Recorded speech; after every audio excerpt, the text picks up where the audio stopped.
my phone and get it on silent. I think it's over there somewhere. All right.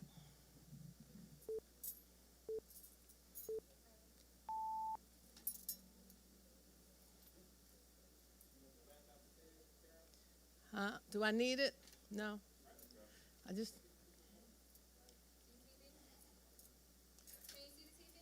yes. Over there near the chair somewhere.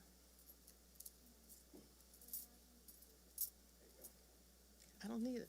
Call her and tell her to hang up. Tell her what to do. She's the one that was hanging on.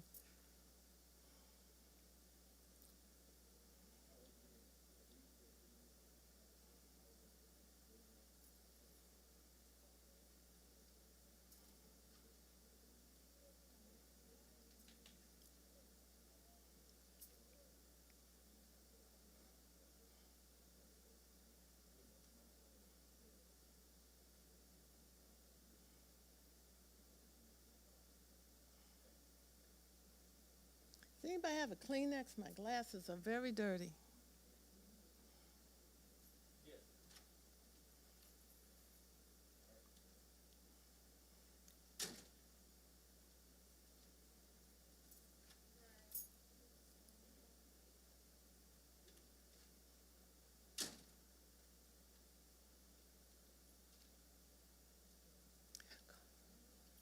Thanks.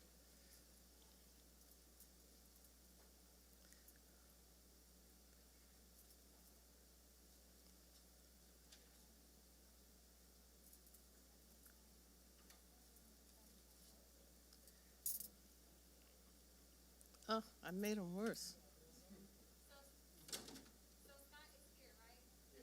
Yes.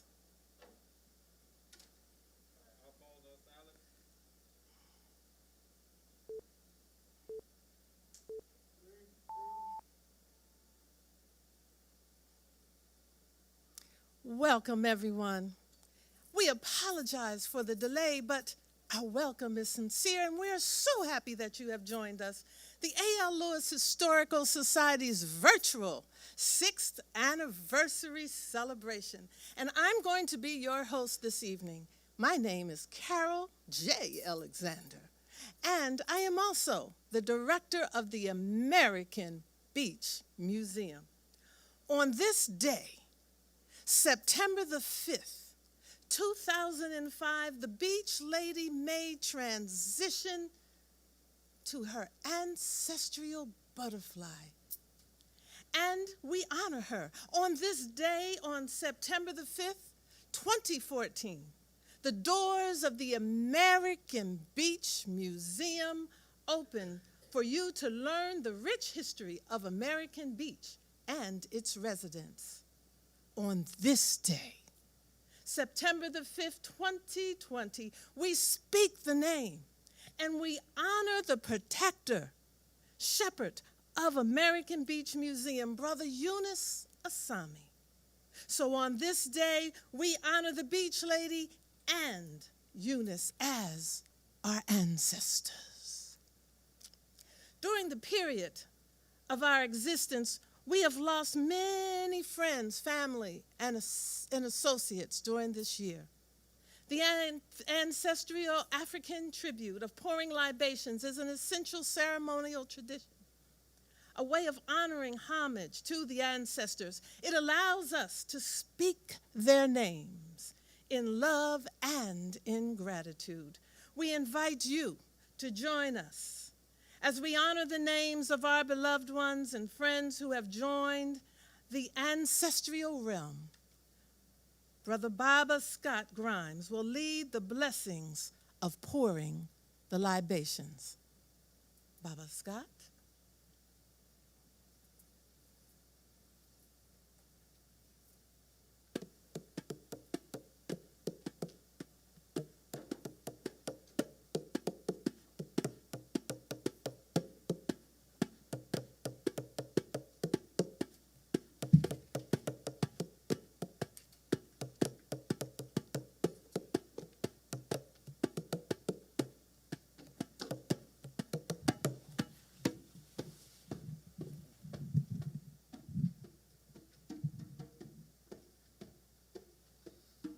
Thank you and welcome.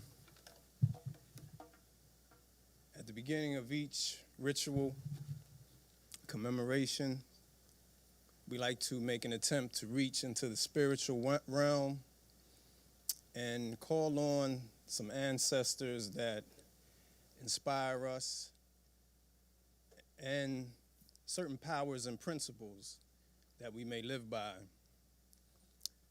I've set up what we call a Bakongo cosmogram, which helps to orient me. It represents east, west, north, and south. It represents water, wind, earth, and fire. In our case, since we're celebrating and honoring the beach lady and Baba Eunice, the sea, the sand, the wind, and the sun.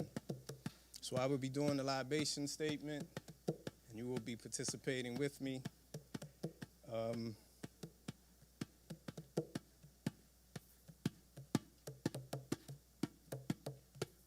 To the creator of all things, great and small,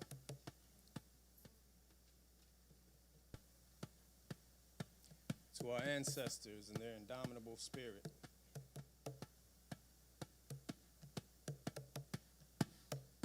to our elders from whom we can learn much,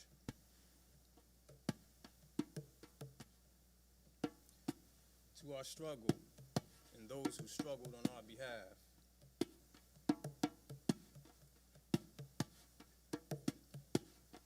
to the earth, provider and sustainer of all,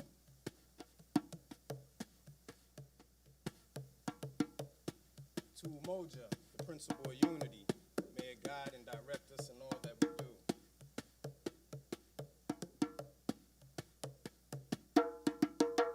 To our children, who represent the promise of the future,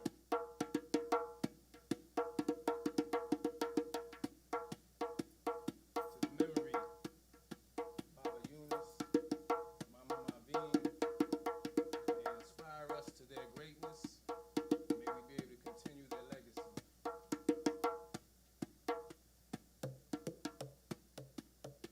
To our people, the original people. To Africa, the cradle of civilization.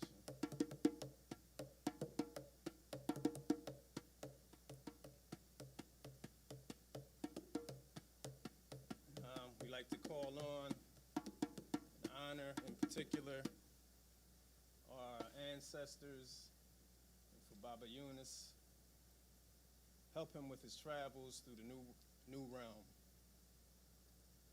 So we'll drink. Oh, it started. Okay. Can you hear?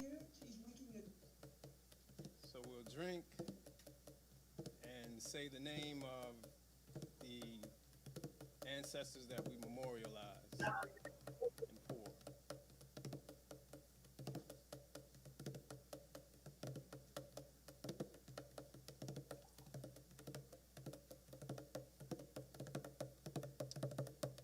To end it off, we'll get 7 Harambes.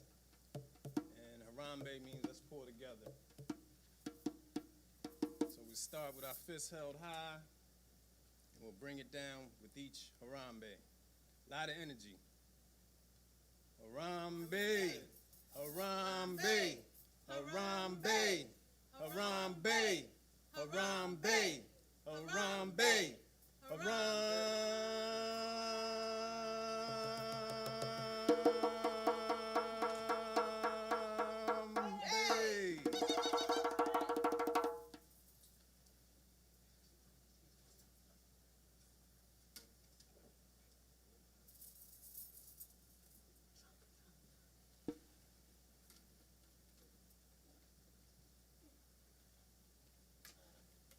Ashe, thank you, Brother Scott, for the wonderful libations.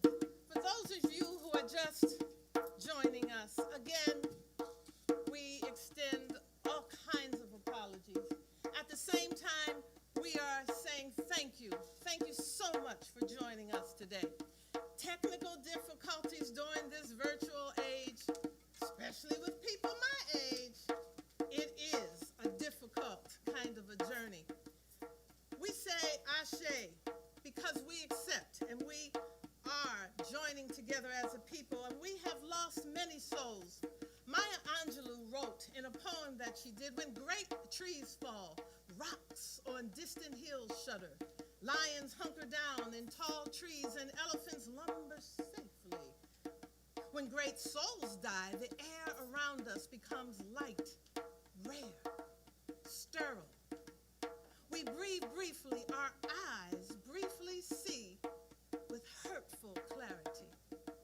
As a community, we felt a strong tree die on August the 26th when our brother Eunice Sasami made transition and joined the Beach Lady. And again, the global community felt another tree fall on August the 28th as we heard the passing of Chadwick Boseman, our King T'Challa. You know, I can almost imagine Mama Marvine welcoming Eunice and Chadwick. In her words, she would say, "Baby, I am so proud of the work that you guys have created and the legacy that you have left. This is beautiful, baby. I now have two artists to join me in this divine revolution." Last night, I can almost imagine Marvine bringing Eunice and Chadwick around her. It was a full moon, and she loved the full moon. I can hear her say, "Babies, let's come. Let's take a journey to American Beach." I can see her bringing them flying around the beach and Nana. Today, she is talking all about the history of American Beach, A.L. Lewis, her great-grandfather, and the people of the beach. She's also singing arias to them to let them know that she was an artist and they too are an artist, joining the spirits. They will come and they are with us at this program.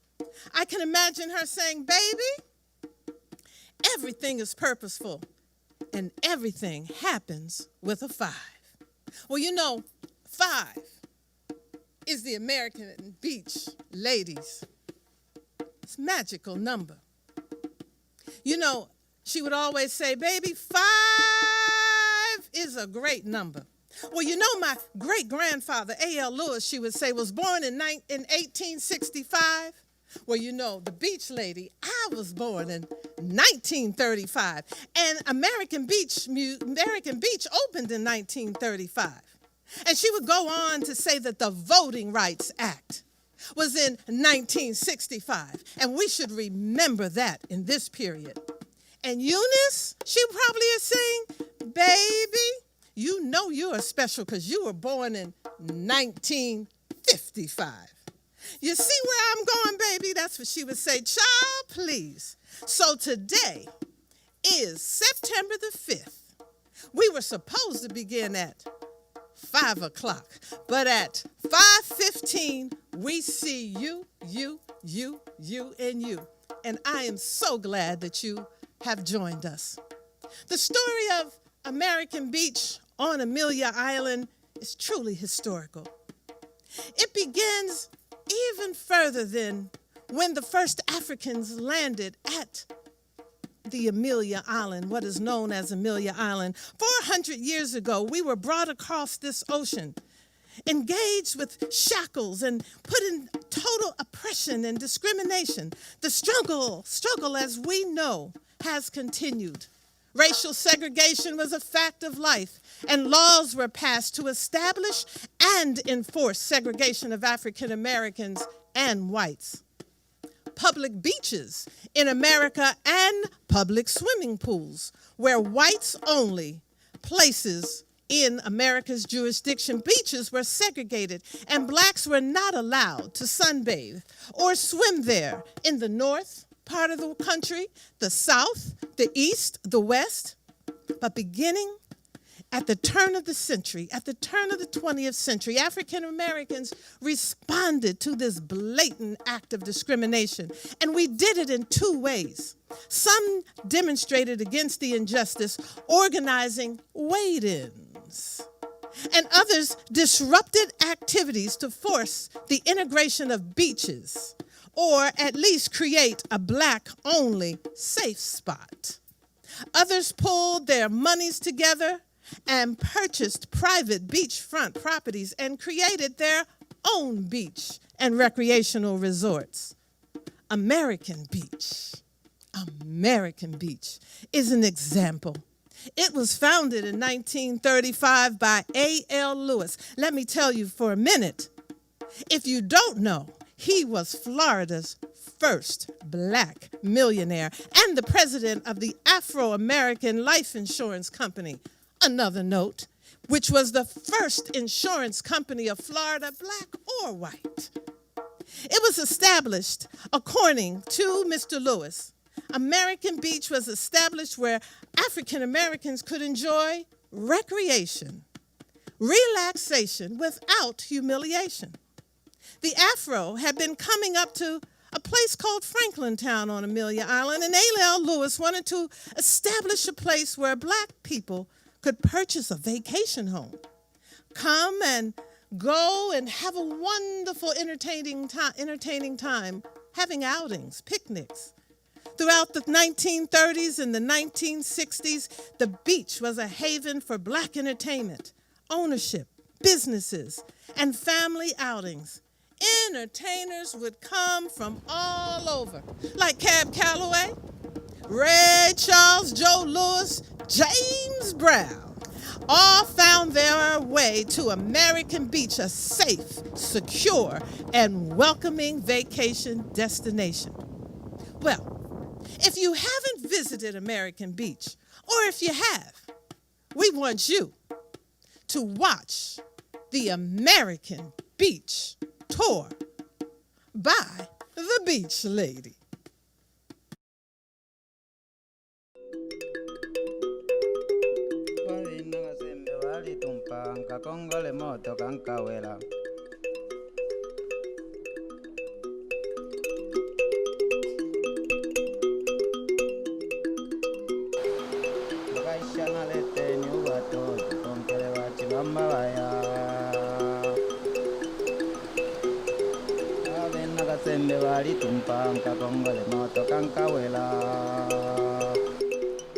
No one has ever come here and said the plantation recommended our coming here to give it to them.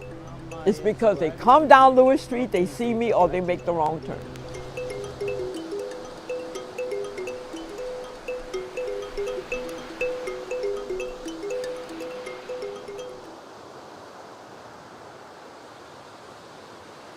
I'm the Beach Lady, Marvin Betts. All right. I'm the great-granddaughter of Abraham Lincoln Lewis. Let me run this by you.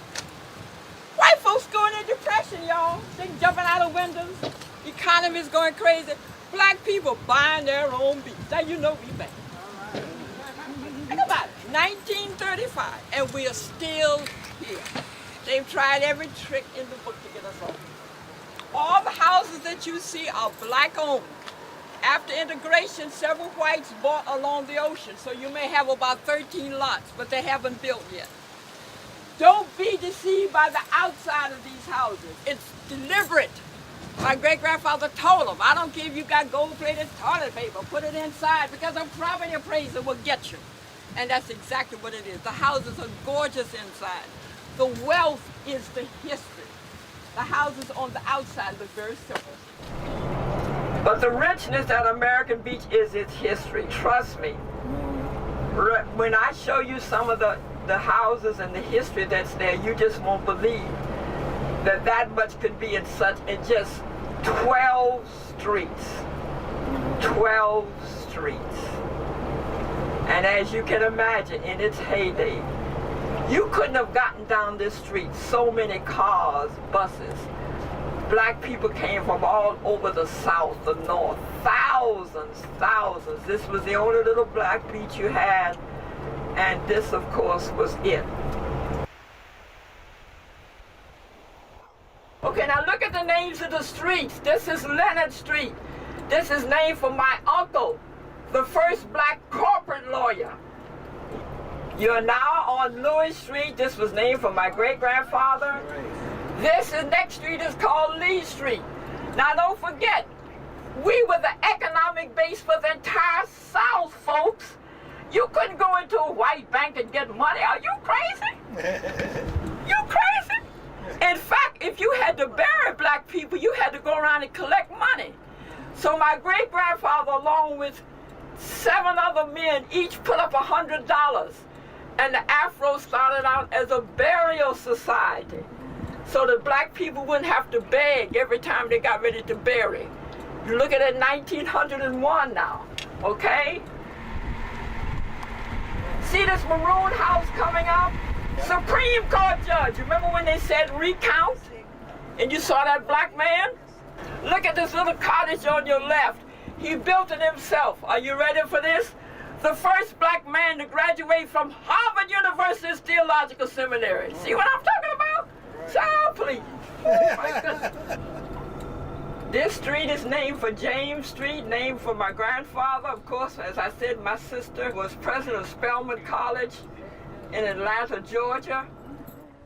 They say they come here for the beauty and the natural world of Florida. Then they spend the next 10 years making it look like where they just left.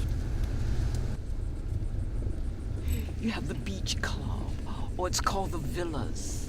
You know, Americans are so much into what is perceived as wealth. And to me, wealth meant space. I mean, my great-grandfather's house was on a corner in Jacksonville and Sugar Hill. The house sat way back. Can you imagine, baby, with 40 pecan trees? You drove down this long entrance. I mean, this is it. So when they were getting ready to come here, I thought, oh boy, all these wealthy people, this is it now. Surely they'll buy the lot on either side of them. No way, Jose. You can hear the toilet flush, for God's sake. They're right on top of each other.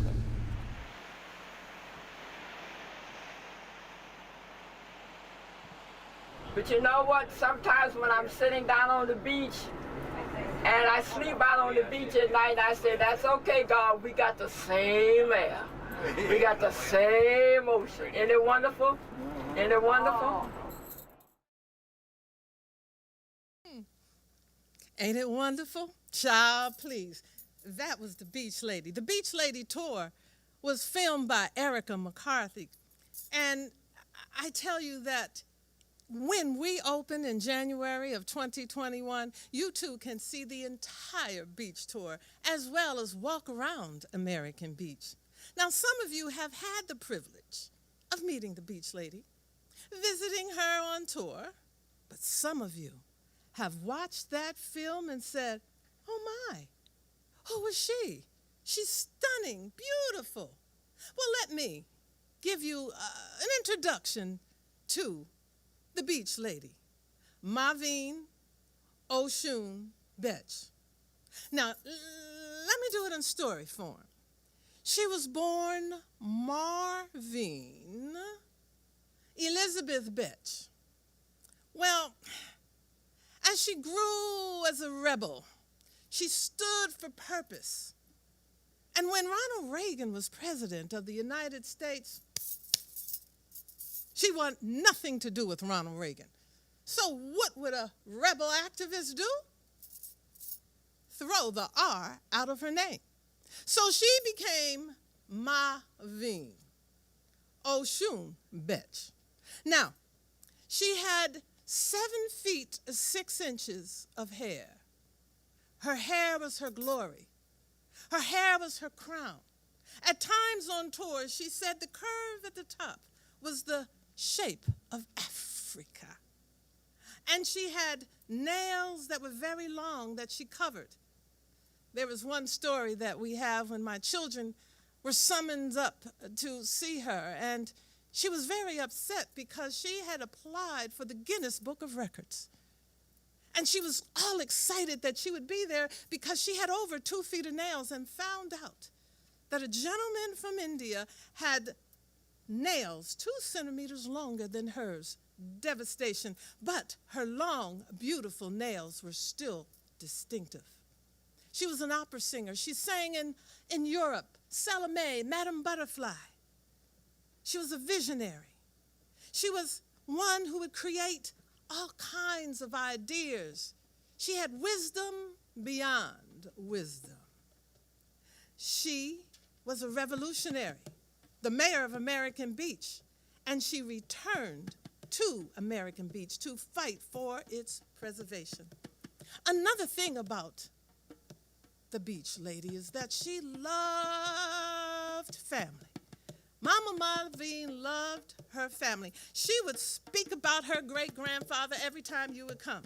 She would always speak with pride about her family members who were lawyers, and the first this and the first that, and the educators, and her brother John, who is a jazz drummer in Paris, and her sister.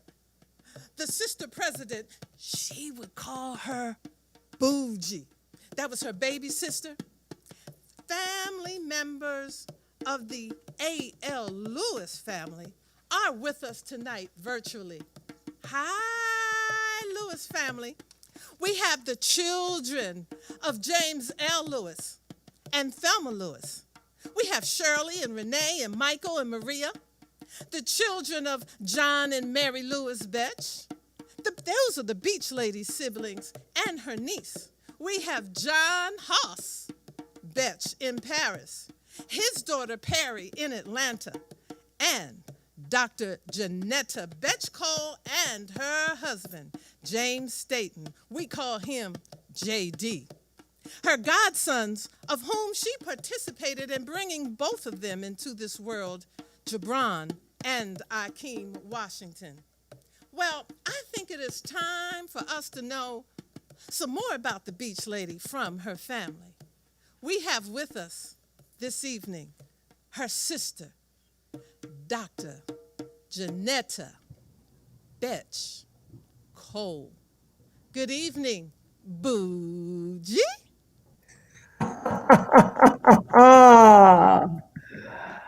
Let me begin by saying the warmest possible greetings to my sisters and brothers who serve on the board of the American Beach Museum.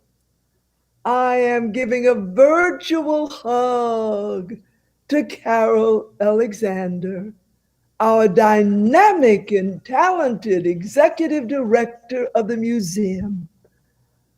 My sisters, my brothers, my siblings, all good afternoon.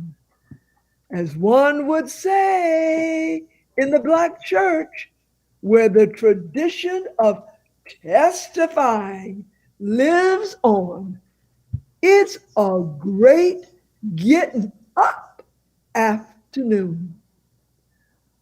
On this sixth anniversary of the founding of the American Beach Museum, I want to say we have the honor of testifying about two amazing souls.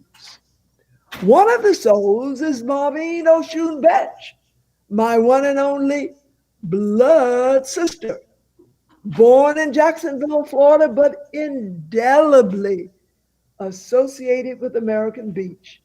In fact, known as the Beach Lady. She was, to borrow words of the late beloved Congressman John Lewis, a troublemaker, the kind that made good trouble. The other soul we lift up today is Brother Eunice Asami. Such a gentle soul, such a strong yet calming force from the Sudan, a country on the continent from which all of humanity is descended, Africa.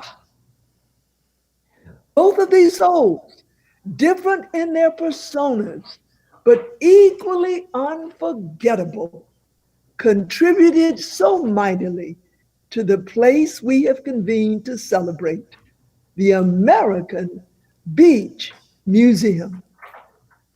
You know, up there in glory, on this particular afternoon, I am imagining the beach lady and Brother Eunice quite near each other, and with them is another soul as they look down on us from glory. Of course, I'm speaking of that other soul being Bill Jennings, who, with many others in this community, did so much to make the dream of our American beach a reality. Now, Carol Alexander, the executive director of the museum, the beach lady's surrogate daughter, asked me to testify about the beach lady and do so in just a few minutes. That is such an impossible assignment that I'm tempted to not even try to capture the beach lady's bigger than life personality, her flamboyant style, her exceptional musical talents, her activism as an environmentalist, and the extraordinary work she did, along with others, to preserve American Beach. Now, if I were a wise woman, what I would say is simply read Russ Reimer's book, An American Beach, and then I would say, thank you. But I actually have a chance to carry out the assignment that Carol gave me because she said, just tell a few stories about the beach lady in terms of being her baby sister. Well, I was born 18 months after my sister. I experienced all of the joys and the torment of being the younger one. Our brother, known among his friends as Johnny, officially known as John Thomas Betts Jr., was born 9 years after I came into the world. He was spared much of what I experienced as the beach lady turned me into her personal handmaiden. Even when we were little girls, knee-high to ducks, I was to be the beach lady's little servant. Of course, she could not help me do the dishes after dinner. After all, she had to practice the piano.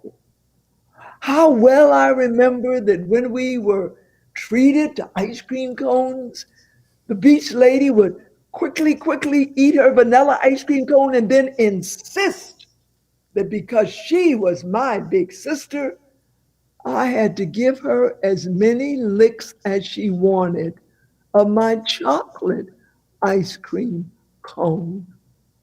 Here's one more story. My sister, the beach lady, was not only intellectually brilliant, musically gifted, and a committed activist. She had a devilish spirit about her.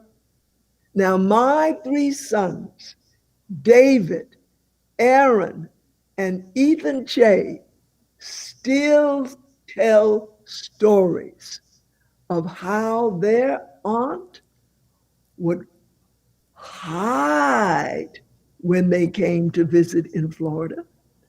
The beach lady would hide from them and then jump out with a big roar and start chasing them as she wiggled her incredibly long fingernails. I could go on and on about such stories of a woman who I profoundly love, deeply respect and really feel privileged to have been her little sister. Before I close, I do want to acknowledge my husband, J.D. Staten, with whom I look forward to building our home on American Beach. And I want to acknowledge my one and only niece, Perry Frances Betch, who is so devoted to the legacy of her aunt, the beach lady. And now I'm not going to drop the mic, but I'm going to pass it to the two godsons of the beach lady, Gibran and Akeem. Actually, my nephews, Gibby and Keem Washington, so that they can give you a sense of what it was like to know the beach lady from the days when they were knee high to ducks.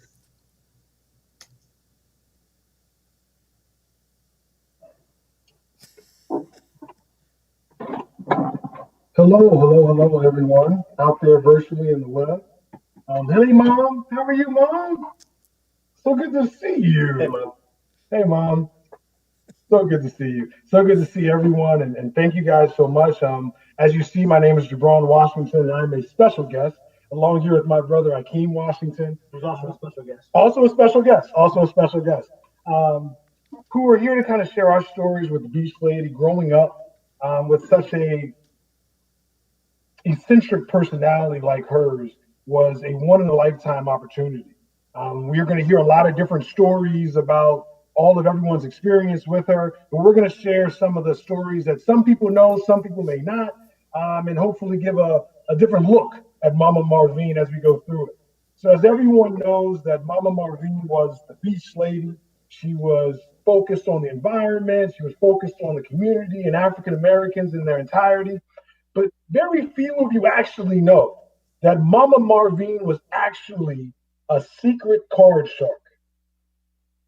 I was the first person in our family to actually effectively be able to beat Mama Marvine in a game of poker. She would sit at home, at our home in Jacksonville at 9550 Beauclair, and she would sit at the table against all of her inner inhibitions and sit there and teach us all how to gamble day in and day out. So that is my one story about Mama Marvine. And I also want to share with you guys Mama Marvine E. Betch, that everyone calls her Oshun. I wanted to focus on that middle initial of hers and give you all the ways that I feel as though the E is getting left out. So today, on the day that she passed, I would like to give you all the E words that remind me of Mama Marvine. This woman was eclectic, eccentric, enormous, exciting, earthy, enlightening, and egalitarian, elegant, essential, extrovert, exuberant, edifying, ebullient, evanescent, effulgent, exceptional, evolving, irregular, everlasting, and especially loving, my godmama of mine. And now for my other special guest, Akeem Washington. I'd like to thank you all and my brother there sharing all those wonderful E's of Mama Marvine. To me, Mama Marvine was normal. And to a lot of other people, they look at her as be interesting, someone who they'll be shocked to see at first. But my first introduction to Mama Marvine was inside my mother's stomach when I was a little delayed in delivery, and she took her out to the ocean water and soaked her in the ocean water. And that's how I was actually delivered. Not in the ocean water, but soon after that, I was delivered. And even when my brothers and me were very young, we used to go to the mall and people would look and point and they'd be like, what's wrong? What's wrong? We asked my mother one day, it was like, why are people looking and staring at us? We thought that was normal. Nothing about Mama Marvine to us was different. I used to go to her every time we would go to the beach and she would teach. I would learn Black history facts every time I would see her. I thought that was normal. Understanding that Black empowerment was something I could achieve. Black ownership was something I could achieve. Owning something Black, having a beach owned by a Black man, I thought that was all normal. So I would like to just thank her for definitely teaching us how to gamble. She was the one who taught me how to gamble with checkers. of toothpicks. I thought that was normal. Everything I thought about her was normal. So I just want to thank her for just showing me that you can be anything you want, and teaching me that you can be you. No matter what anybody else tells you, what anybody else does, you can be you. So that's all I'd like to share. And I assume now we must do our proper segue. And the next gentleman that you guys are going to hear from is just like another brother of ours. He's the star of the Rockman channel, Mr. Rockman Johnson. Thank you, my sons, and my other son is up next. We are talking about Black history. My son, Rockman Johnson, will come to us and talk about loving his blackness. Rockman. Blackness is important. Thank you all for having me. And no, I'm not like a brother. Y'all are my little brothers. I'm an only child, but I'm really not because y'all are my brothers. So much love to you. And Garrett is standing right here with us in spirit. Um, so the beautiful thing that I wanted to share with you today is that today, as we had our libation poured earlier, and we also light and fire our candles to remember both Eunice as well as Mama Marvine. One of the things I think that is important for us to know is that as we focus and talk about these people that have meant so much to us, it's all about loving Blackness and being okay with the people that we are.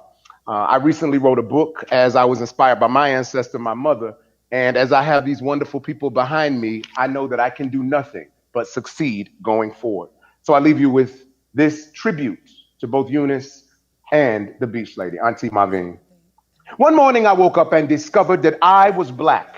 Now it's not as if I had wondered before, but this particular morning I was convinced and convened in myself to atone my roots and rediscover the fact that I was Black.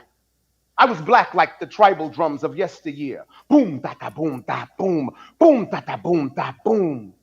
This connection to my Blackness gave me understanding of their mysterious words, confirmation yet more of my Blackness. I was Black like the songs of the ancestors, sing to powerful deities controlling the universe. O batalata wini wini sede ude, o bala iya fedele. I understood the songs. I could hear the chants to Shango and Yemaya and Oshun. I thanked Eshu for leaving me be, the music of the ancestors, a confirmation of my Blackness. I be Black like the chastised poetry of Phyllis Wheatley. Couldn't say what she really wanted to say, so she say what Massa believed was in her heart. Say what they want to hear. 'Twas my mercy that brought me from my pagan land, taught me benighted soul to understand. Some view our stable race with a scornful eye. Their color is a diabolic dye. Remember Christians, Negroes, Black as Cain, may be refined on the angelic train. The chastity of Phyllis Wheatley, a confirmation of my Blackness. I be Black like silence. The silence my family endured through the Middle Passage, huddled in the bosom of Jesus, awaiting who knew what, the silence of suffering, yet another confirmation of my Blackness. I be Black like Negro spirituals sang by a mammy who just had enough, sang with the tenacity of a barracuda. Swing low, sweet chariot, coming for to carry me home. A testament of my Blackness still. I be Black like the blues songs that told of the pain and promises of the future. I be Black and sometimes sad from the blues, like when Muddy say, got my mojo wrecking body, just don't wreck on you. I love you, woman. A confirmation still of my Blackness. I be Black like the speeches of Jordan and King and Jesse, Black like the action of Garvey, Black like the conviction of Chisholm, Black like the boldness of Tavis and the confidence of Angela Davis and Rye. I be Black and all that is me. I be Black like the jokes of Pryor and Murphy, Black like the talk of Robin Harris when he says, woman goes into a store and says to the sales lady, I want to see a dress that fits you. Sales lady say, I want to see a dress that fits you too. I be Black like laughter. All that too is my Blackness. I be Black like Neo Soul, Jill Scott D'Angelo, and Erykah Badu with the roots in tow, talking about where is Reese, where is grandfather Prince, and in comes Prince hand in hand with Ndombi, followed by Lucy Pearl, and who knows who's in that group, but they still jam. I be black like, and if you don't want to be down with me, you don't want to be from my apple tree. I be black and all that's me. I be black beyond belief. Black beyond comprehension. I've been a Negro, a nigger, a Kaffir, a colored, an African American. I've been a boy, and in some cases, when you catch me wrong, I'll be a sap-sucking so-and-so. But I'm still bad and bad and bad and bad and black with a pot belly and a skin-tight shirt, because you know we will. Or baggy jeans and six-packs. I be glad I'll take a butt whipping like Tyson and still keep talking stuff. Bad like Venus and Serena. You sick of us? We still coming again. Bad like Leroy Butler, running and jumping and playing and tagging. One morning I woke up and discovered that I was black. Still learning exactly what it means, but so happy to be me. Ashe. Ashe, Brother Rahman, we thank you. Now, the Beach Lady continues about what it means to be black.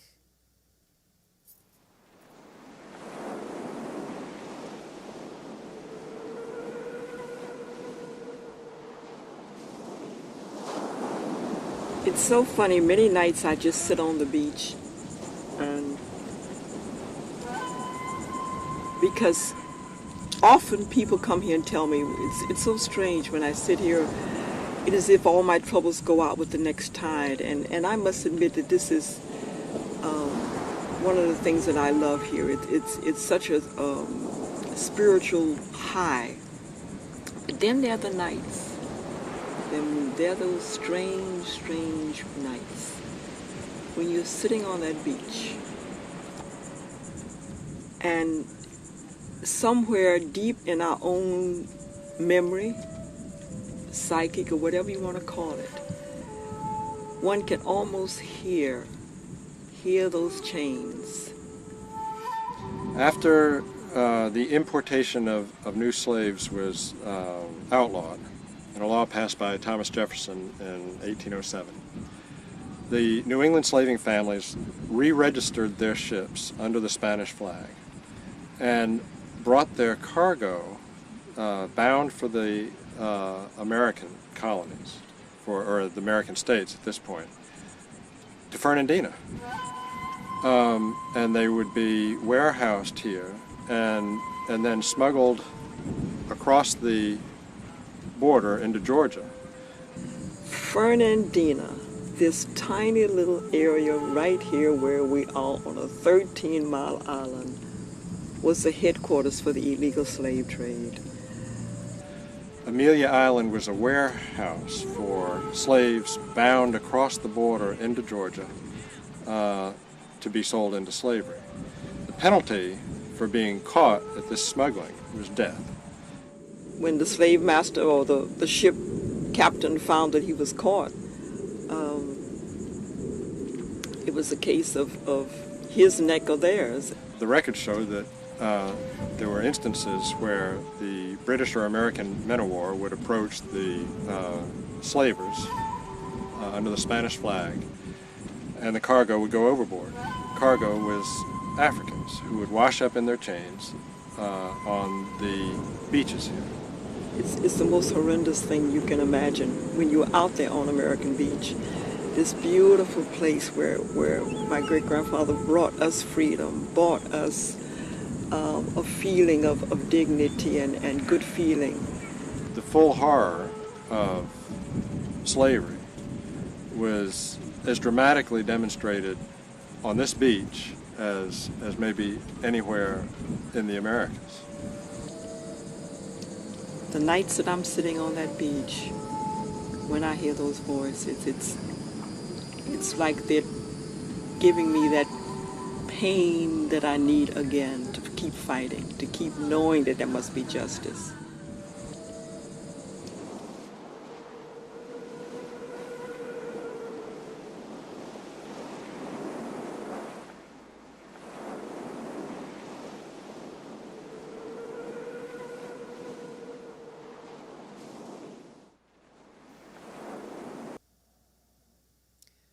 American Beach is a sacred place.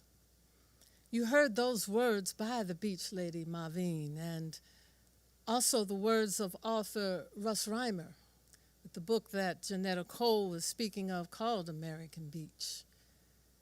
Her words are so significant. That sand, that water is inviting, and it has so many stories. And the beach lady's legacy has remained.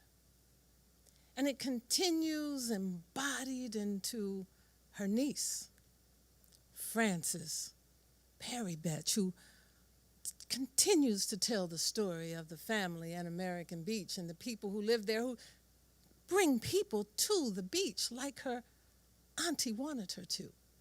She brings people there to spend the night on the beach like we used to. Ladies and gentlemen, the beach lady's beautiful niece that we call Periwinkle.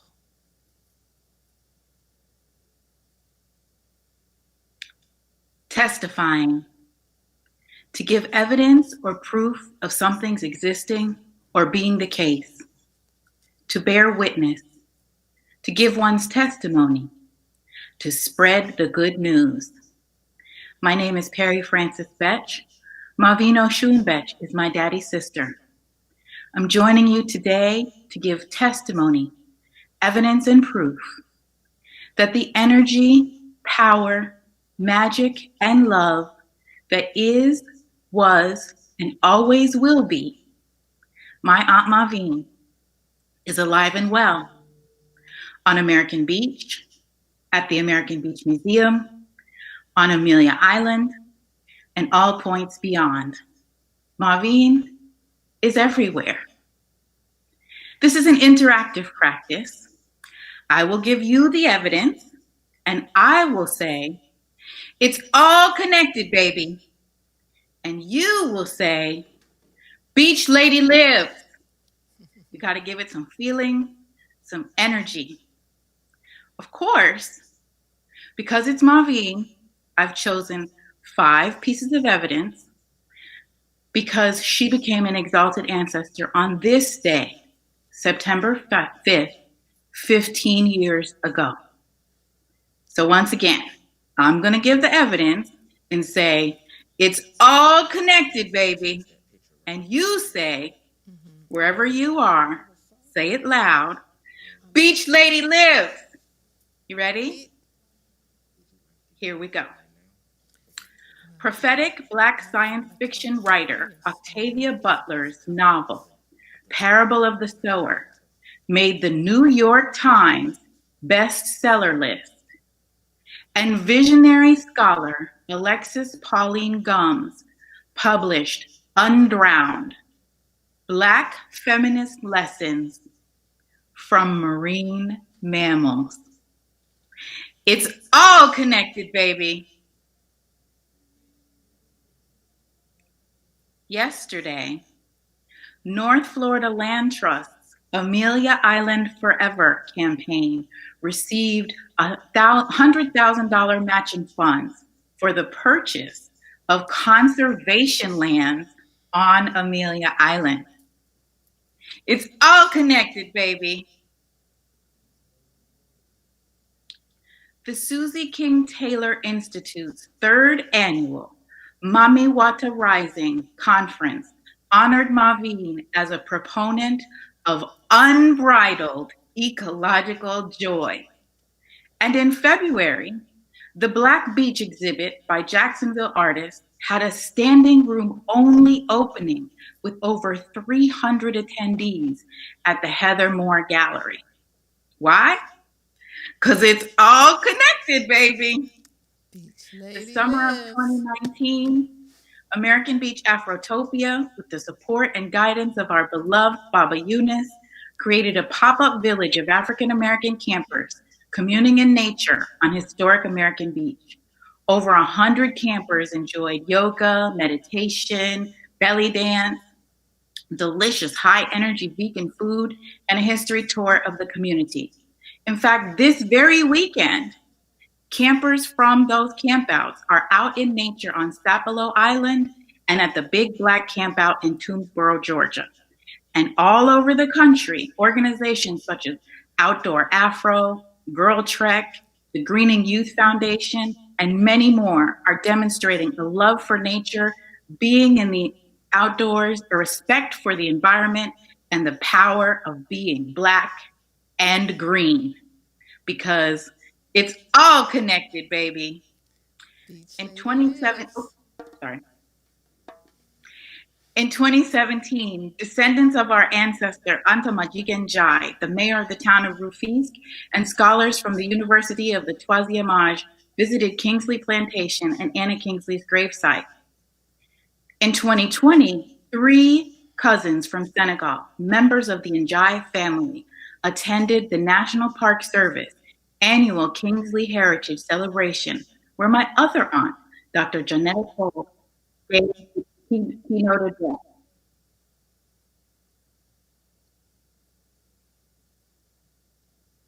Because it's all connected, baby. Beach lady lives. This is by no means an exhaustive list. It's just what I could fit into 3 minutes. I encourage you to look for the proof and evidence in your own life.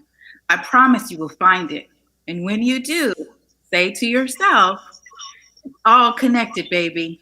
The Beach Beach Lady lady lives. lives. And if you haven't been yet, please visit the American Beach Museum. Beach Lady lives, Baba Eunice eternal, Afrotopia forever.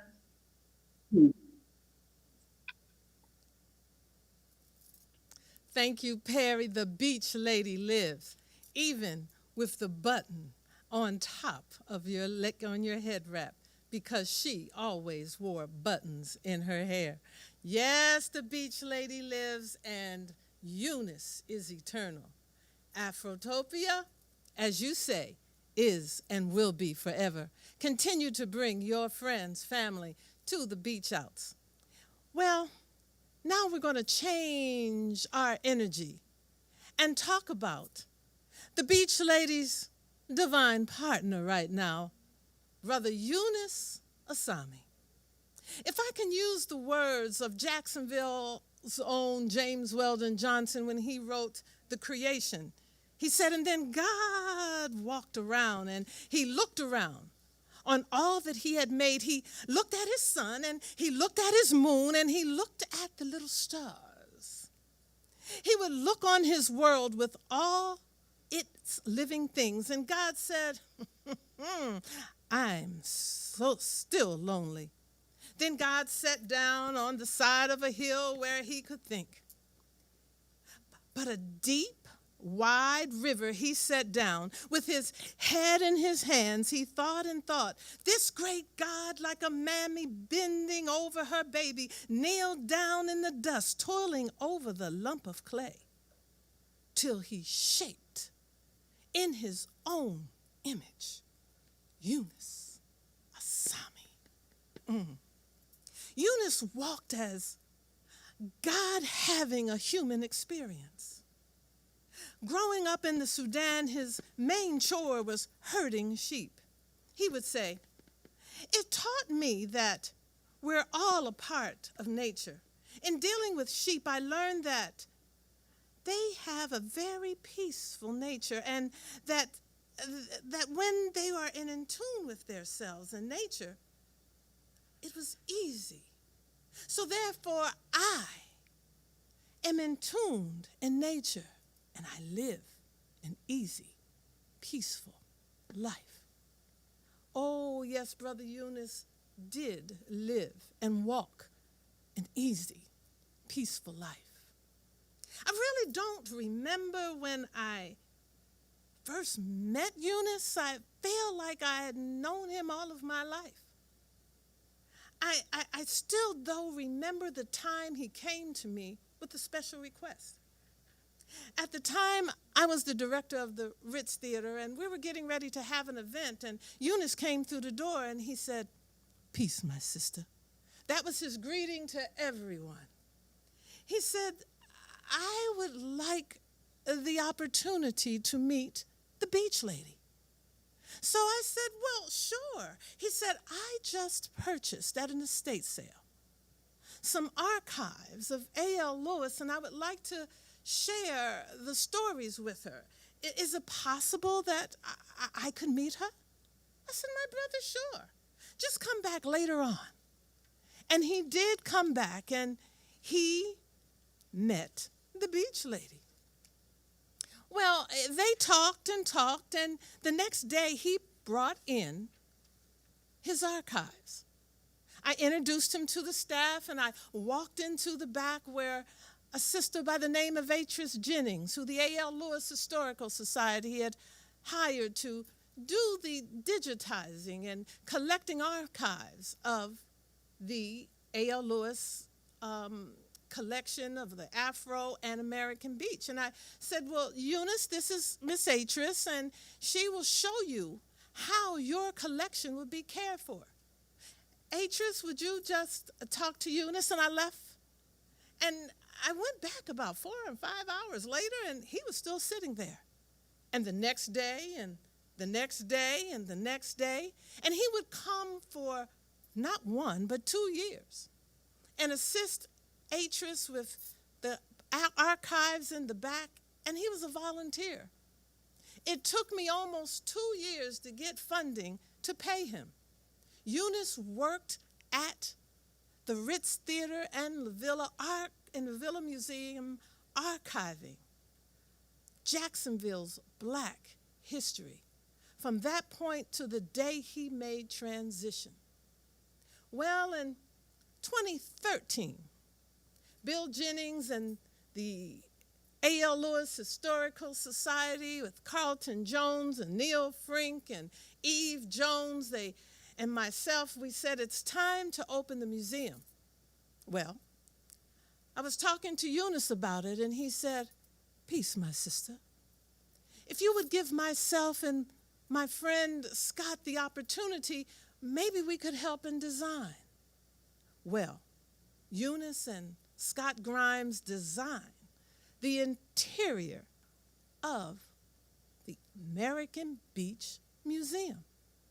Well, they brought the proposal to the board, and we all agreed very quickly. And I began to tell them that at her transition, the beach lady asked her sister and myself if we would cut her hair to place into the museum. The museum didn't exist at that time, but we agreed, and I cut her hair and stored it until the day that I presented it to Eunice. And I said, the beach lady's hair has to go in here. He said, peace, my sister. I will come back. And he conversed with Scott, and they came back with something called the Circle of Life, the eternal circle of life. And the beach lady's 7 feet 6 inch lock of hair full of buttons and butterflies are inside the circumference of the circle of life in the museum. Oh, it is a beautiful museum. And when we opened, the board and we looked at each other and we said, well, we have to open to the public. And at the time, I was living outside of the area and everyone else was working. And who could we get to manage that museum? There were no names submitted. Our heads turned and said, we need to ask Eunice. And we did. He agreed. And from September the 5th, 2014, every Friday, every Saturday, every Sunday, Eunice was there opening the doors to you, our guest. He would be assisted by the volunteers.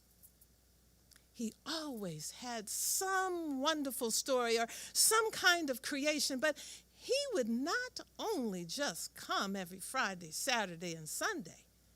That takes you away from family.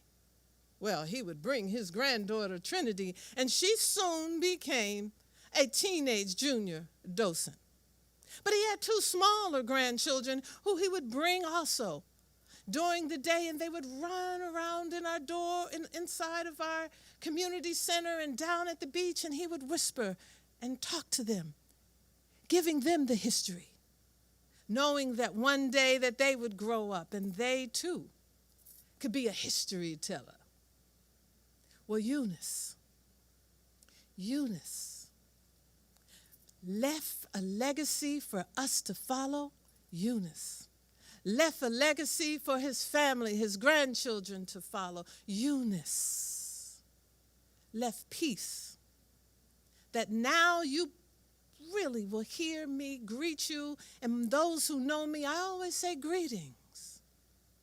I will also say in peace, because he gave me that peaceful spirit that will allow me to carry on his legacy. Someone who embodies his legacy is his own blood, his son, Amin. And Amin is with us today to testify about his Abu. Amin?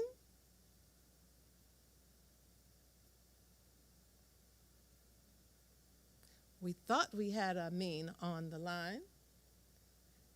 And Amin is coming. It is Amin's 2 children who Eunice would bring up to the beach. And Amin, if I tell you, when you see him, he looks exactly like his father. His demeanor is like his father. But it seems like we cannot connect him right now.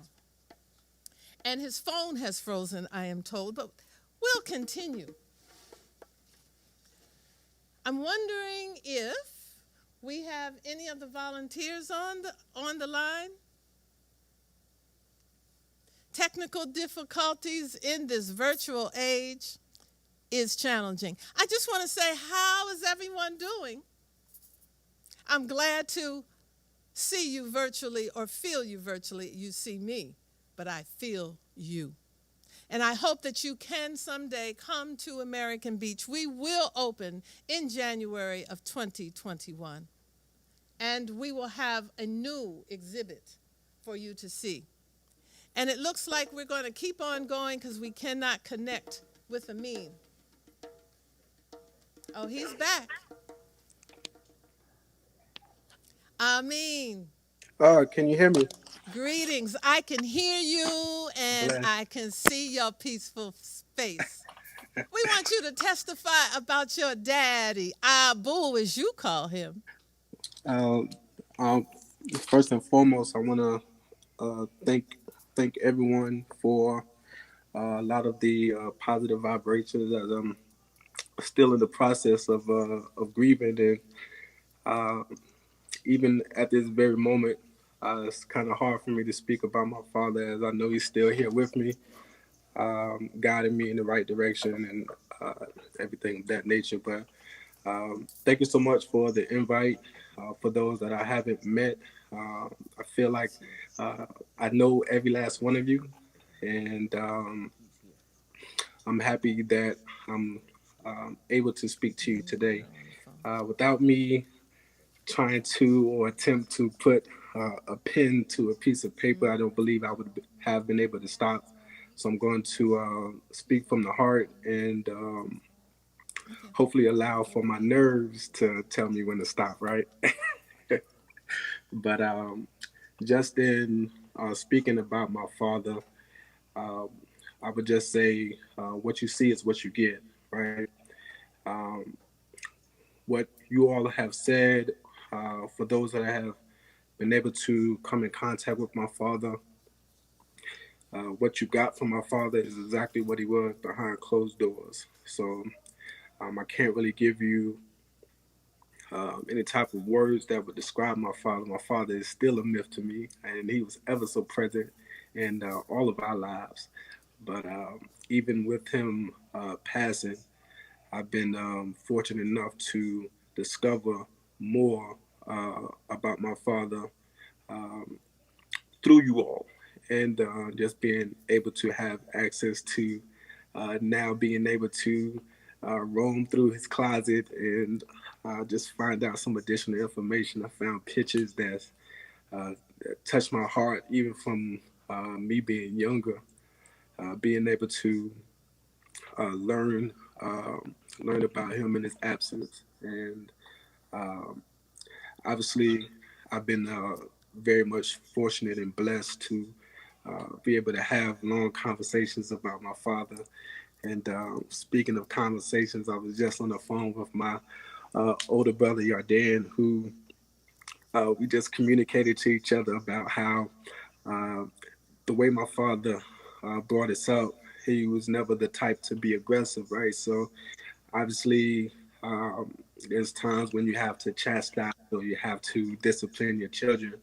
My father's way of disciplining us was to have these long, extended conversations or lectures where we would probably talk for 30 minutes to 2 hours on the same subject and just making sure you beating that subject in the head.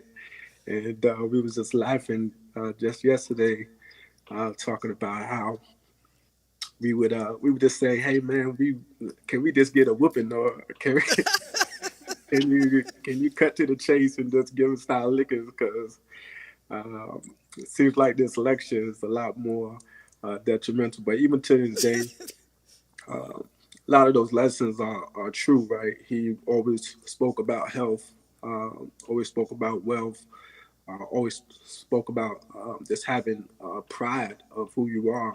And just to be honest, me being with my father in his last days, communication kind of dropped off. And he was the last thing that he actually said to me that was clear as day was Black Power.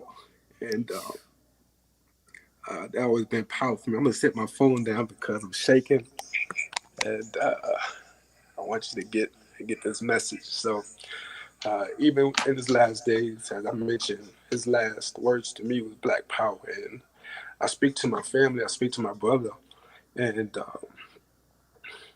it's not something uh, like when you hear the connotation, it's not something that you should correlate with anything else, regardless of what you heard, what you've seen. But Black Power is more about obviously self worth. It's about empowerment. It's about knowing what you're able to do. It's about knowing your history. It's knowing that you are valued. It's about knowing that you are kings and queens, and that you're not limited by no means. Um, so those words is something that we always live by, and it's something that I do plan on instilling with my son, who has been difficult trying to communicate the passing of my father. Um, but in closing, I do want to say that these are cherished memories of my father, and I'm happy that we did get to spend a lot of time with each other, and I definitely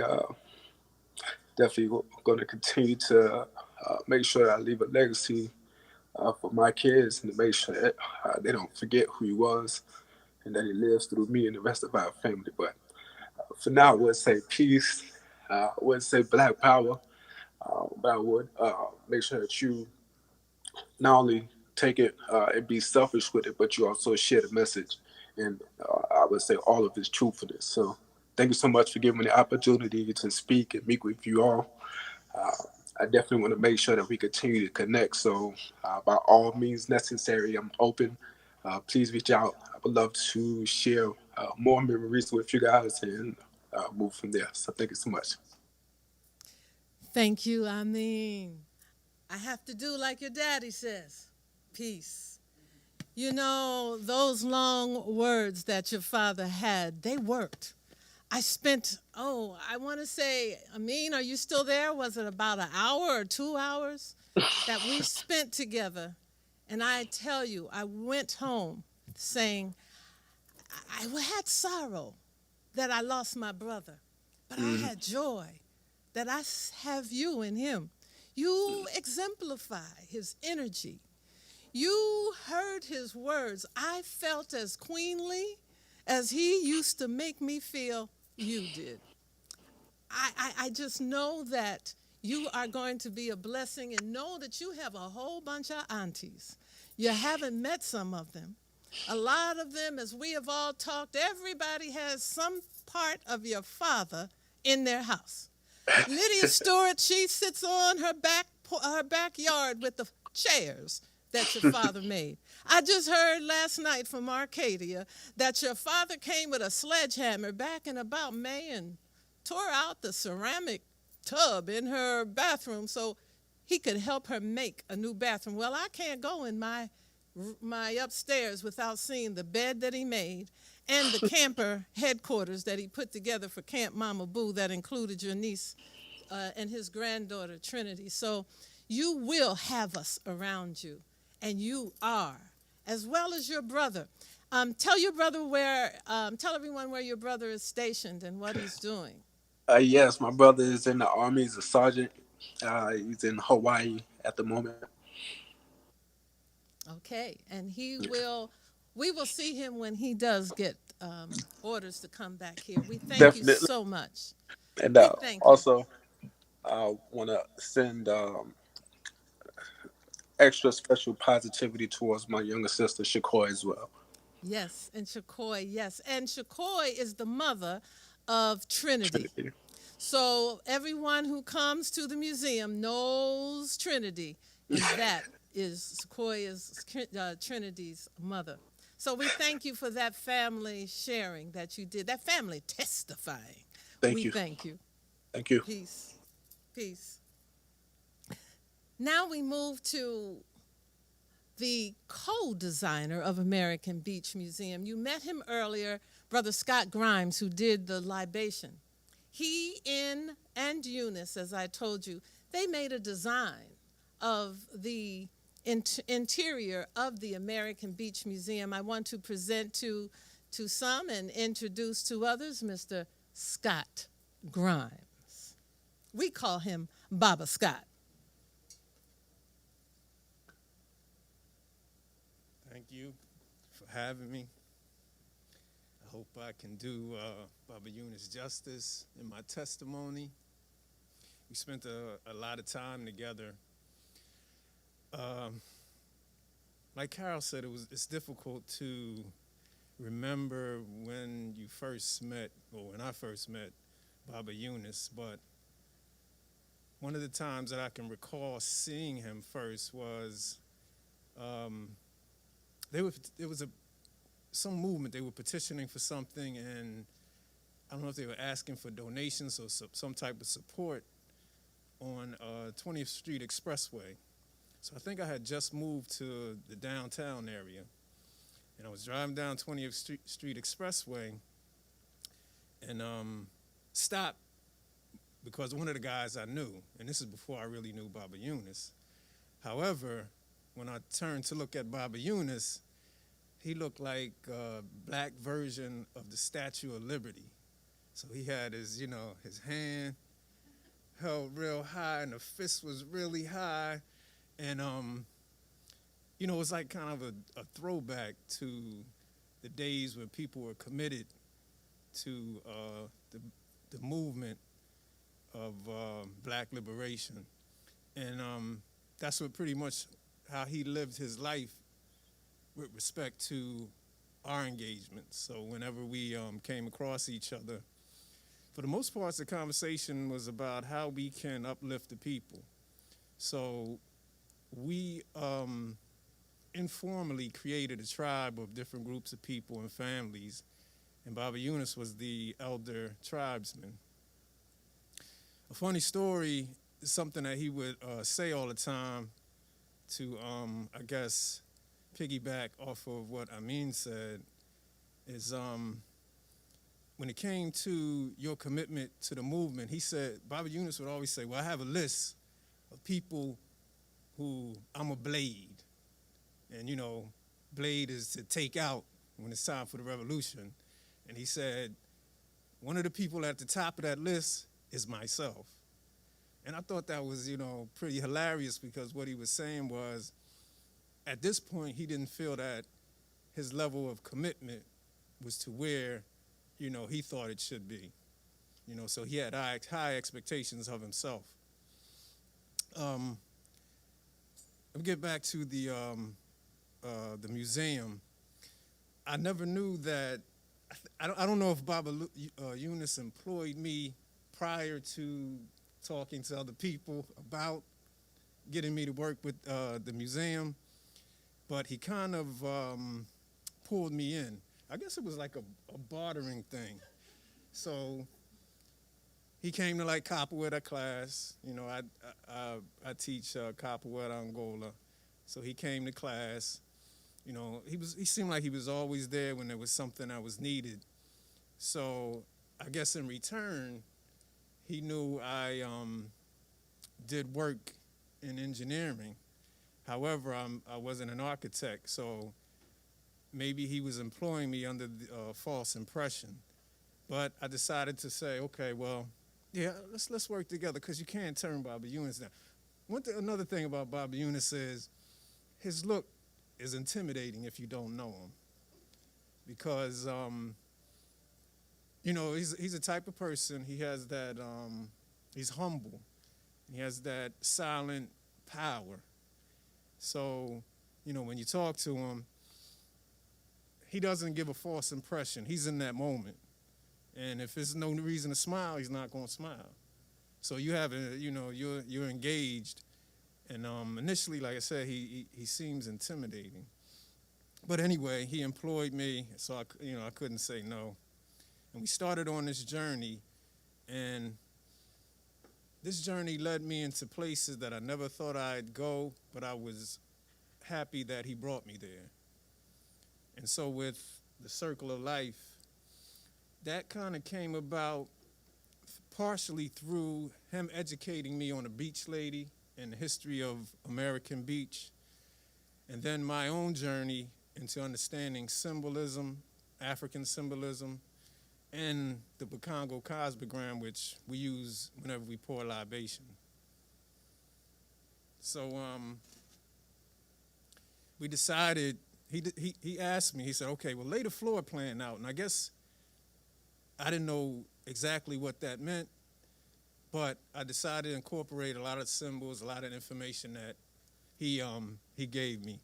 So the Circle of Life is actually a radius of 35 inches, and it's 19 inches thick, which symbolizes that 1935 when the beach lady was born. The rest of it has a symbolism in it too. The last thing I want to say about Baba Eunice is whether you knew it or not, he was athletic. One time we were playing football, and so I was quarterback. I think I hurt myself, and I said, you know, okay, we got the teams. He's on the line. He's going out for a pass. It was not just him, but I had, you know, receivers. So I said, you know, I'm going to throw it to Baba Eunice. So I said hike, drop back, and he was going long. So I said, okay, I'm going to throw the ball as high and far as I can so it can drop right into his arms.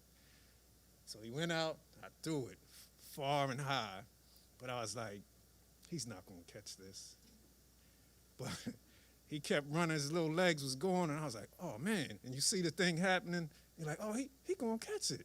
And the ball came down, and I was like, just because it's coming down in his hands doesn't mean he's going to hold on to it. He held on to it, scored a touchdown, and he was with, you know, going up against a younger person. So that told me a little something else about him, because that's something you know, I underestimated based on his body type. But anyway, I say in tribute to Baba Eunice, we spent a lot of time together. I learned a lot. And I just say peace, God. And we'll talk again. Thank you. I thank you, Brother Scott. Yes, he was an athlete, a musician. He was an artist, a sheep herder, and just a dear, dear soul. I need to say one more thing about that design at American Beach. They put it together. Scott is a draftsman, and they presented it to us. I put it on my phone so that I could, you know, follow how the exhibit was going. And that was initially in 2013. And in 2017, I had the opportunity to curate and design the interior of the Museum of the Republic of Liberia. And I was over in Liberia not knowing what I was going to do next. And I called Eunice, and I said, Eunice, I have never done anything in the museum world without you. Can you come? Do you have a passport? He said, yes, my sister. The next call was, I sat there in the United States Embassy with my phone, and I kept going back and back, and I found that schematic and that design that Scott and Eunice had sent me. And that same exact design that's in American Beach Museum is in Monrovia, Liberia, at the Liberian Museum. So their legacy goes far. Opening that museum every Friday, every Saturday, every Sunday for 6 years, Eunice was there. There was never a time that he did not open that museum, but one. And that was during the time when his mother, his own mother, made transition. And he would be there with the assistance of the American Beach volunteers. Well, to continue testifying, I want to introduce you to the American Beach Volunteer Coordinator, Miss Eve Jones. Eve, are you with us? Hey, Eve. I'm here. I'm here. How are you? What story I'm can you doing tell good. us about? What story can you tell us about Brother Eunice? There's so much that I can say about Brother Eunice. He was one of a kind. All I can say is Eunice, Eunice, Eunice. I'm sure going to miss Eunice because I can't even imagine the museum without Eunice. Eunice was one of those all-around persons that could do anything and everything. Asked, and it was done. I remember Eunice as far back as the designing stage that Brother Scott previously spoke about. That's when I first met Eunice. The next time was at meetings as he went through the design of the museum and explained it to us, the circle of life, the elements, 4 seasons, all of that went into that involvement. And these are some of the stories that we actually share with our visitors. We entertain visitors in the museum together from all around the world, all of the states here. People from, I would say, daycare, because we had the small kids to come in from their daycare and elementary schools, junior high, senior high, college grads, grad students, professors to come to the American Beach Museum to get the rich history that we have. Eunice was an expert on sharing that information. He was a wealth of knowledge. He knew the history. He did the presentation in such a way that you had to walk away loving American Beach just as much as we did. And I always told him, Eunice, you love American Beach almost as much as I do. You know, so many times he mentioned how he would love to own property here on American Beach. And I know he was serious about that. So since he didn't have an address, he always said Bernie Park was his house number because that's one of the places where he spent time camping out. And I can say that Brother Eunice wore this aura of peace and dignity wherever he was.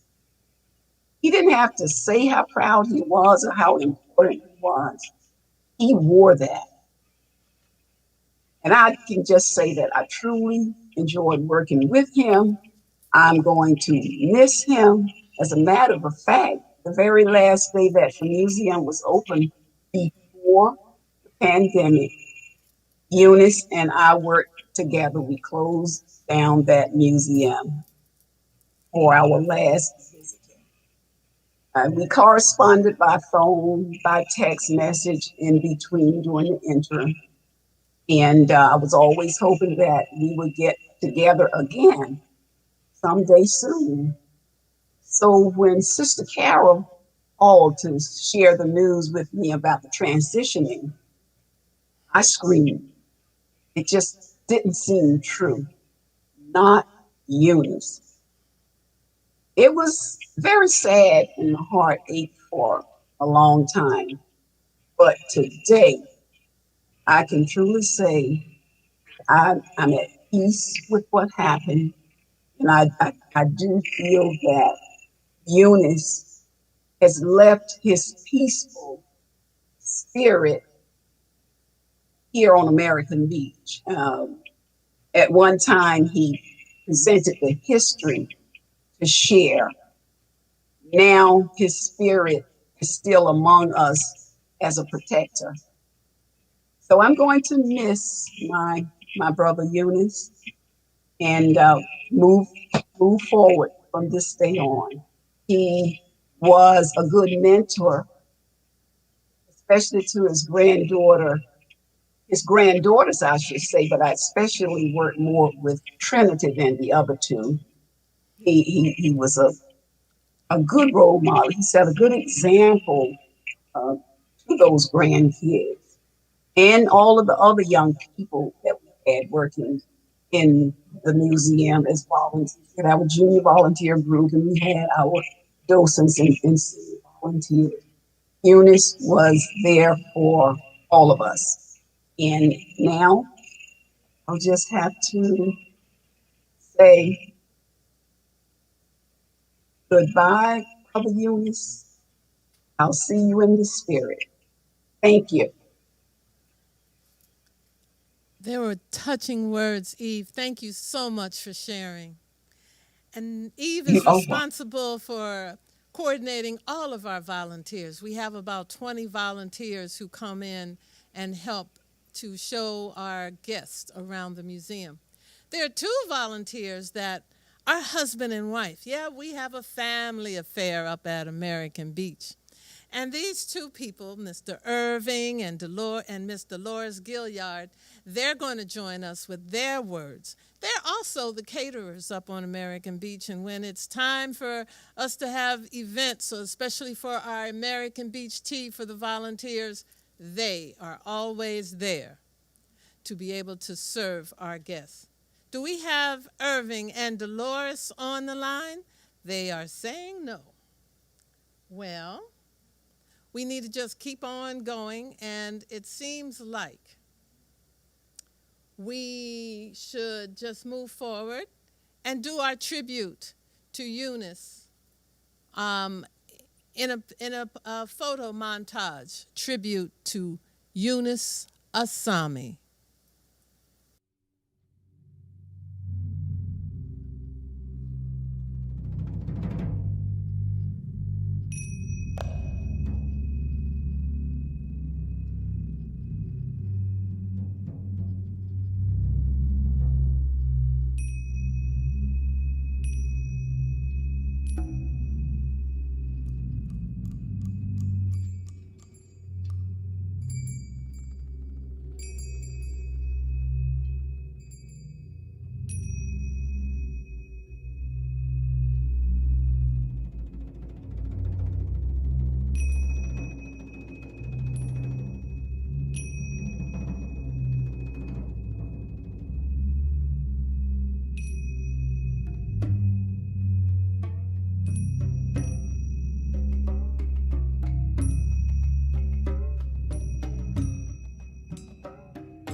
members that we have received your membership and your renewals during this COVID period.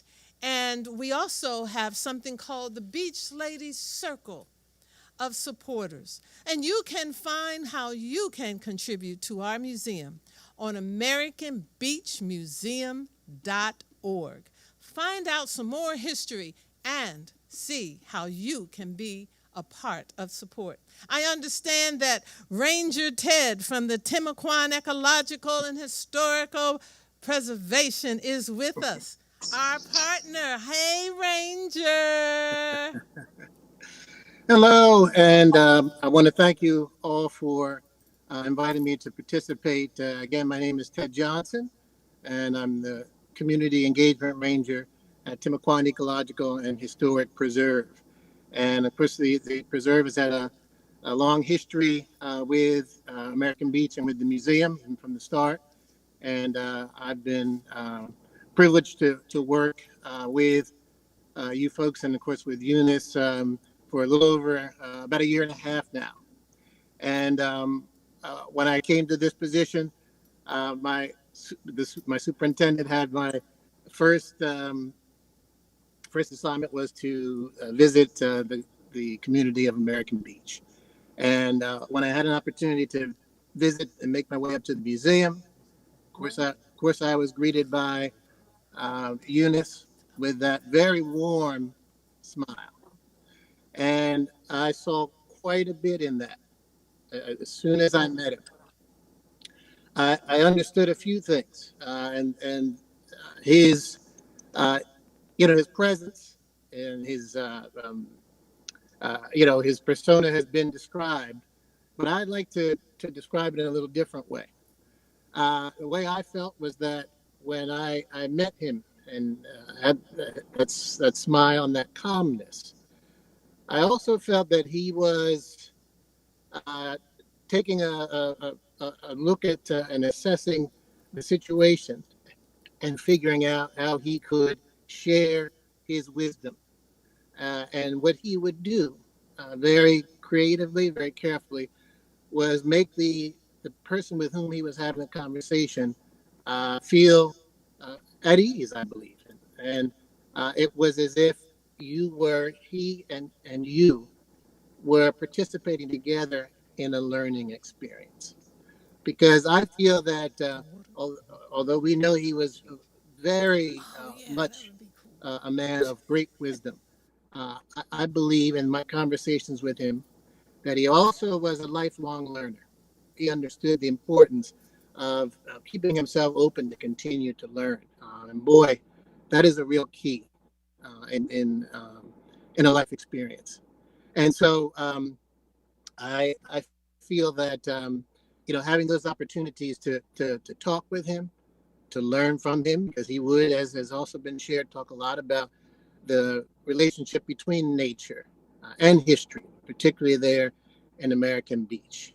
But he would also be open to and talk about creativity, ingenuity. I know he appreciated that, and I think that's exemplified in the work that he's done as a curator with exhibits in the museum, not only there at American Beach, also the Ritz. I had experience with him there as well. But also in his artwork, and it has just been shown as well. His whole cultural exploration, the dancing, and so we were able to work together with a few different projects. We were able to come up and support some of the Sankofa days. So myself and individuals from the park, representatives, volunteers, interns would come up and share some of the history of Kingsley Plantation and share that with those that were visiting. So it was all, of course, tied in, especially with the descendants that have that legacy and lineage that is also tied into the American Beach story. I think what is most significant also for me is his yearning to reach and connect with young people. And I really saw this several times. As I said, we would have interns that would come up, volunteers. But I wanted to share one particular account here, and this kind of encompasses everything. I think for me is as to how sharing, open and sharing a person he was. And we, one HBCU intern joined us last year, Tyler Walker from Hampton. And we went up and we visited Eunice at American Beach Museum, and boy, did he take us through and give us the entire lowdown. And I had learned before, but learning again from him. And it was a brand new experience. And then we joined one of Perry's Afrotopia campouts. So we had a real privilege of not only joining and learning about the community, walking around again with Perry, but then we participated in the campout. And Baba Eunice, he invited us to come down because of the circumstances, we weren't sure whether we could join and we weren't sure what our schedule was. And we weren't prepared. But he said, you know what? You are prepared. You have a tent and you're going to feel at home. And I'm going to sit out and enjoy and take everything in. And that's exactly what he did. He helped us, to understand all that was going on as far as the tradition and the connections, what was going on as far as African culture. It was a whole new learning experience for the both of us. And he just sat out in front of that tent and just watched over not only us, as though he was guarding us, protecting us, but the entire affair. He was there, and that presence was essential and so significant. And I'll tell you, I'll just never forget that I was able to sit out with him for a little while in front of that tent and just take everything in, the water, the ocean, the folks that were taking in and enjoying the African connections. Very special. I want to close with this. This is a message actually from that same young man, Tyler, who now has gone on and he's learning more about how to share with folks about, I'll say the education about about ecology and being stewards of nature. When I told him about this unfortunate news of Eunice's passing, this was his response. He said, and I told him about this event, and he said, I will definitely be there. Thanks for letting me know. I could tell from the little time I had down there that he really had a passion for the legacy left behind from the Beach Lady, as well as many other great African American people across history. He said he showed us some priceless stuff. So I'm grateful to him for that. And I like to say that we are all so grateful, Baba Eunice. And we will work to Maquan Preserve. We'll continue to work with the community to promote positive preservation partnership opportunities. So I thank you for this special opportunity to testify. Peace. Peace, Ranger. Oh, that was such a beautiful testimony and was so fitting. The words were very touching, and we thank you so very, very much. Eunice, everyone you can tell, was a very special man. And you know that the Beach Lady was a very special woman. Think about the two of them in the divine spaces protecting us and shepherding us as we continue the work. I want to thank our board of the A.L. Lewis Historical Society, our president, Neil Frink, who could not connect with us. I want to thank Pastor Carlton Jones, Dr. Janetta Cole, Miss Eve Jones, as you met earlier, and also Miss Thea Seagrave. Thank you to all of those who called in to testify, and I apologize for those who could not make the connection. Ranger Ted reminded me that their involvement in the American Beach with the African village that Eunice started and Afrotopia that Perry Francis and her friends has started, they are all connected, and we have to work together. And we have to work with you who are watching us. We thank you so much again. Our website is AmericanBeachMuseum.org. You need to come to American Beach. If you come before we reopen, that's okay. We're going to send you messages because we're going to begin to have webinars every month until we open.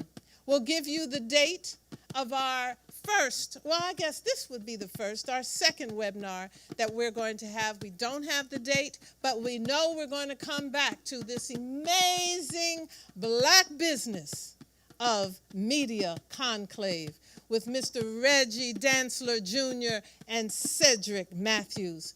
These young men are creating a wonderful, wonderful service for our community. Again, I want to thank you, all of you around the world, because we understand we have a couple of people who have tuned in.